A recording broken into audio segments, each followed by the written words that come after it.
আসসালামু আলাইকুম। আজকে আমি রুই মাছ দিয়ে পেঁপে আর আলু দিয়ে রান্না করব। আমি সচরাচর মাছ ভুনা আর ভাজি বেশি করেছি, আমার ভিডিওতেও আছে, কিন্তু সবজি আর মাছ আলাদা রান্না না করে আমি একসাথে করছি, কারণ হচ্ছে গ্যাস থাকে না।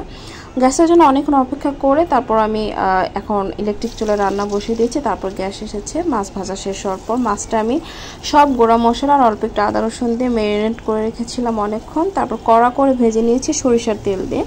তারপর এখানে পেঁয়াজ, আদা রসুন, কাঁচামরিচ, লবণ সব কিছু দিয়ে তারপর সব গুঁড়া মশলা দিয়ে কিছুক্ষণ কষিয়ে নিব অল্প একটু পানি দিয়ে। যখন তেল উপরে উঠে আসবে তখন এখানে সে পেঁপে আর আলুটা দিয়ে দিব। আর জিরা গুঁড়া খুবই অল্প ছিল, ওটাই ঢেলে দিয়ে দিলাম। আর কষাতে হবে কিন্তু সুন্দর করে। তারপর হচ্ছে পেঁপে আর আলু দিয়েও কিন্তু 10 মিনিটের মতো কষিয়ে নিব। যখন তেলটা উপরে চলে আসবে তখন হচ্ছে গিয়ে আমি ঝোল দেব। ঝোলের পানি দেওয়ার পরে 5 মিনিট পরে আমি মাছ একে একে দিয়ে দিচ্ছি। তারপর ঢাকা দিয়ে রাখবো কতক্ষণ। তারপর ধনেপাতা, আর অন্য সময় হলে আমি জিরা গুঁড়া দিয়ে নামাতাম, কিন্তু জিরা হচ্ছে শেষ। আমার আরেকটু জিরা দরকার ছিল আজকের রান্নায়।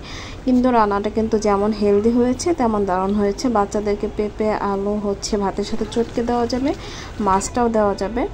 আর দেখে নিশ্চয়ই বুঝতে পারছেন কতটুকু যায় না, খেতে কিন্তু আসলে অসাধারণ হয়েছে।